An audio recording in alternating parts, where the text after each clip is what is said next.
నల్గొండ జైలుకి వెళ్ళావు. జైల్లో ఉన్నప్పుడు నయీం మనుషులు వచ్చాడా? వచ్చాడు. జగన్ అని ఒక అబ్బాయి వచ్చిండు జైలుకి. జైలు కంటే మాకు సామాన్ తీసుకొని వచ్చిండు ఆయన. ఆయన ఎవరో నాకు తెలియదు. ఇంకొక అక్క అరుణక్క అని ఉండే, ఎవరు నల్గొండ జిల్లా సెక్రటరీ రవి అని అమరుడు అయ్యిండు, వాళ్ళ భార్య ఉండే. ఆమె నేను పోయేసరికి ఆమె ఉన్నది. ఆమె నేను ఉన్నాక ఏం చేసిందంటే ములాఖతు పెట్టిరు మాకు. ములాఖతు పెట్టిన తర్వాత నేను వెళ్ళి మాట్లాడరాపో అని చెప్పి నన్ను పంపించింది ఆమె కూడా. అయితే నువ్వు వెళ్ళవా అంటే, నేను కోర్టుకు పోయే పని ఉంది, నువ్వు వెళ్ళి మాట్లాడరా, మనోళ్ళు అయితేనేమో ఏమైనా తెస్తే తీసుకో, లేకపోతే అవసరం లేదని చెప్పి వెళ్ళిపోయింది ఆమె. అయితే నేను వెళ్ళాను. అక్కడ వెళ్ళిన తర్వాత అరుణక్క అంటే మీరేనా అక్క అని అన్నాడు. అవునన్నా మేమే అన్న. అన్న సాంబశివుడు పంపించిండు అక్క, ఇంకో సామాన్ అంతా పంపించిండు, మీకు సామాన్ లేవట కదా అని అన్నాడు. సామాన్ లేవని ఎవరికి చెప్పలేదు మేము అనేమో నేను. లేదక్క, సాంబశివుడు జైల్లో ఉన్న సమస్యలు వాళ్ళకి తెలుసు కదా, పార్టీ వాళ్ళకు పంపించిండు అని చెప్పి చాలా మూట ఒక చెద్దర్లా కట్టుకొని వచ్చిండు. కవర్ లేదేం లేదు, ఇంత పెద్ద చెద్దర్లా వరిచి ఆ చెద్దర్లో ఆడ పెట్టిరు అన్నట్టు. అందులో కొబ్బరి నూనె, బట్టలు, చెప్పులు, ఇక మా లేడీస్కి సంబంధించిన బ్రెడ్, బిస్కెట్ ప్యాకెట్స్ ఇవన్నీ ఉన్నాయి అన్నట్టు అందులో. అయితే మేము ఇవన్నీ ఎవరికి రాసియలేదు, మేము తేమని చెప్పలేదు, మా రిలేషన్ వచ్చినా మేము ఎవరికి ఏం చెప్పలేదు, నువ్వు ఎవరో మాకు తెలియదు అన్నా అని నేను అన్నా. లేదక్క పార్టీ పంపించింది, మీకు కావాల్సి ఉంటే ఓ లెటర్ చూడండి అంటున్నారు. లెటరు చూసినా ఏది చూసినా మాకు వద్దని చెప్పినాం. వద్దని చెప్పి పొద్దునుండి సాయంత్రం దాకా ఉంచినాం ఆయన. అక్కడ సూపరింటెండెంట్ వచ్చింది. సూపరింటెండెంట్ పేరు ఏదో ఉండే. ఆ సూపరింటెండెంట్ వచ్చి ఏందిరా మరి ఏందమ్మా మరి ఇట్లా సంగతి, మరి తీసుకుపోతారా, మరి ఆయన రిటర్న్ పంపమ్మా అని ఆయన అన్నాడు. మాకు తెలియదు సార్, ఆయన ఎవరో మేము తీసుకోము, వాళ్ళు మా మనుషులు అనేది అయితే మాకు నమ్మకం లేదు, మా పార్టీ అయితే రాదు ఇప్పుడున్న పరిస్థితి అని ఆయన చెప్పి రిటర్న్ పంపించాము. తీసుకోలేదు ఇక సామాను. ఆ జగన్ అంటాడు ఎవరో మాకు తెలియదు.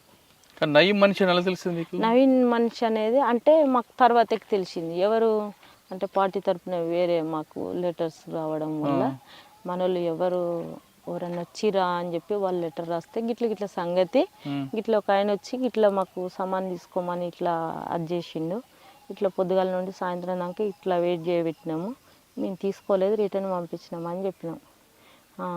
వాళ్ళు మన వాళ్ళు కాదు, నవీన్ గారు పంపించినట్టుంది, మీరు అట్లాంటివి ఏమన్నా వస్తే తీసుకోకండి అని చెప్పి ఇక వాళ్ళు లెటర్ రాశారు సాంబశివుడు ఉన్నప్పుడు.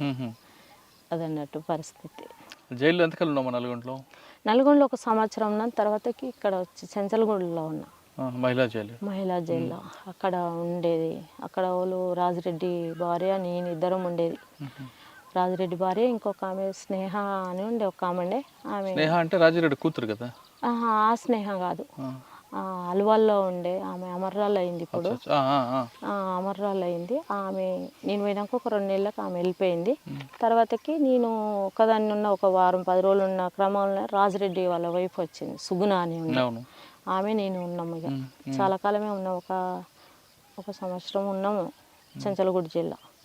తర్వాతకి మెల్లమెల్లగా కేసులు కొట్టేసినాక నేను ఇంటికి వచ్చినాక బెయిల్ ఏం లేదు, బెయిల్ తీసుకోలేదు.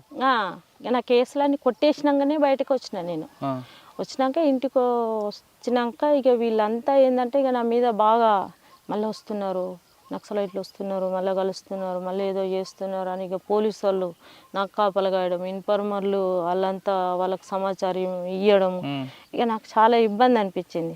అట్లే వీళ్ళు ఇంత టార్చర్ పెడుతురని చెప్పి కొన్నాళ్ళు వ్యవసాయం చేసిన నేను. మేమే నాగలు కట్టి నేనే దున్నేది. తర్వాతకి వీళ్ళు అయినా కూడా వాళ్ళు వదులుకోలేదు. తర్వాతకి నేను గుణగల్లో డ్యూటీ చేసేది. ఆడికి కూడా వచ్చిర్రు వాళ్ళు పోలీసు వాళ్ళు. ఆడికి కూడా వస్తే అంత బాగాలేదు అని చెప్పి ఇక నేను వేరే నాకు కాంటాక్ట్ ఉంటే అక్కడ లెటర్ రాస్తే, నువ్వు ఊర్లో ఉండకు ఇక వాడంతా ఇక నీ మీద అది పడ్డది, సరే వచ్చాయని చెప్పి ఇక లెటర్ వెళ్ళిపోయాను.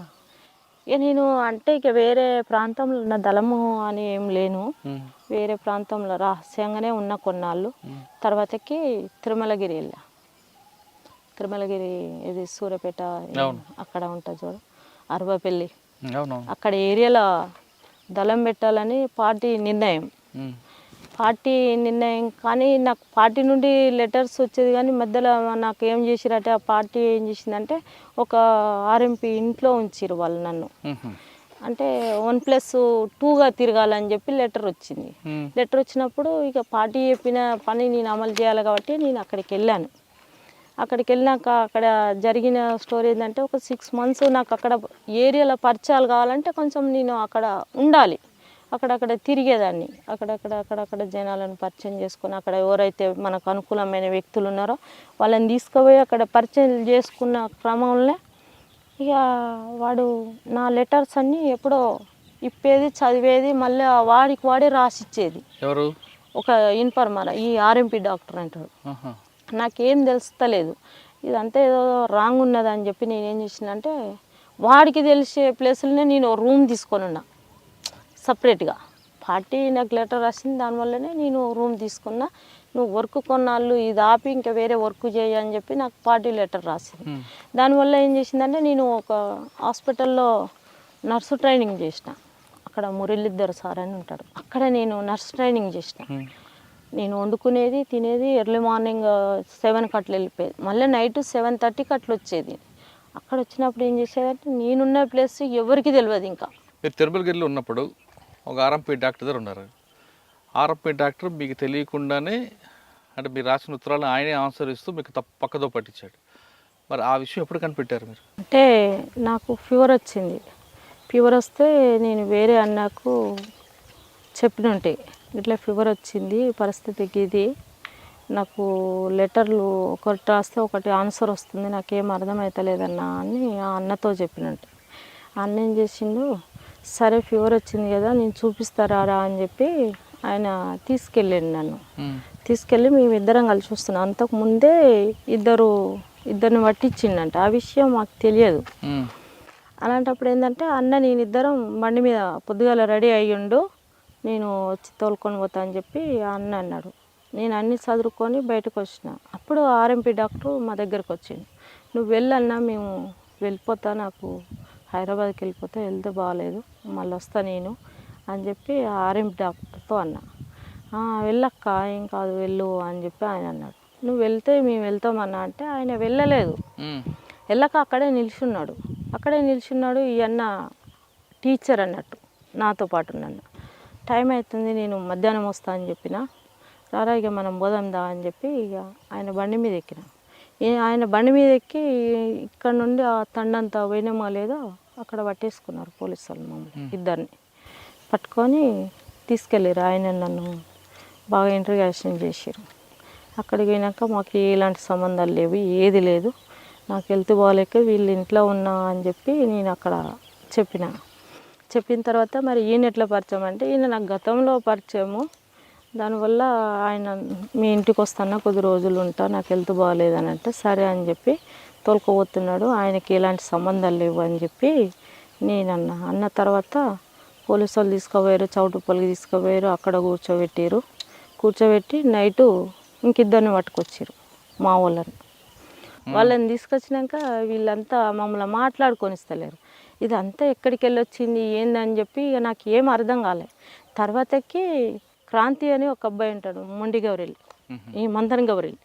ఆ అబ్బాయిని అడిగా నేను, ఏంది నువ్వు ఎక్కడికి వచ్చినావు అంటే నేను పలానా భిక్షపతి ఇంటికి వచ్చిన, తుపాకులు అక్కడే పెట్టినాక నీకోసం తీసుకొచ్చినాము, మేము అక్కడే పెట్టినాము అంటే కనీసం నాకన్నా ఇన్ఫర్మేషన్ ఇవ్వవా అది అని నేను అన్నా. అప్పుడు నాకు తెలిసింది అన్నట్టు వీడే మొత్తం దీనికి సూత్రధారి అని చెప్పి ఆర్ఎంపీ డాక్టర్.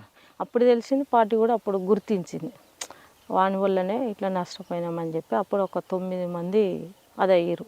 మామూలుగా పని చేసుకునే వాళ్ళు కూడా మాతో మాట్లాడిన వాళ్ళని కూడా తీసుకుపోయి లోపలేసారు. అక్కడ నల్గొండ జైల్లో ఉన్నా కొద్దినాళ్ళు, మళ్ళీ నల్గొండ జైల్లో ఉన్నా. ఇక ఆడికెళ్ళి మళ్ళీ నేను వేరే వెళ్ళిపోయాను. ఇక బెయిల్ తీసుకొని వచ్చినాము, బయట ఉండి కొన్నాళ్ళు తిరిగినాం కోర్టుకు, భువనగిరి కోర్టుకు వెళ్ళేది. తర్వాత కేసు కొట్టేసిరు. అది కేసు కట్టేసినాక ఇక నేను వేరే వెళ్ళిపోయినా. ఇక వాళ్ళంతా ఇక అక్కడ వెళ్ళిపోయారు. ఇక నేను వేరే నా పనిలో నేనున్నాను. ఇక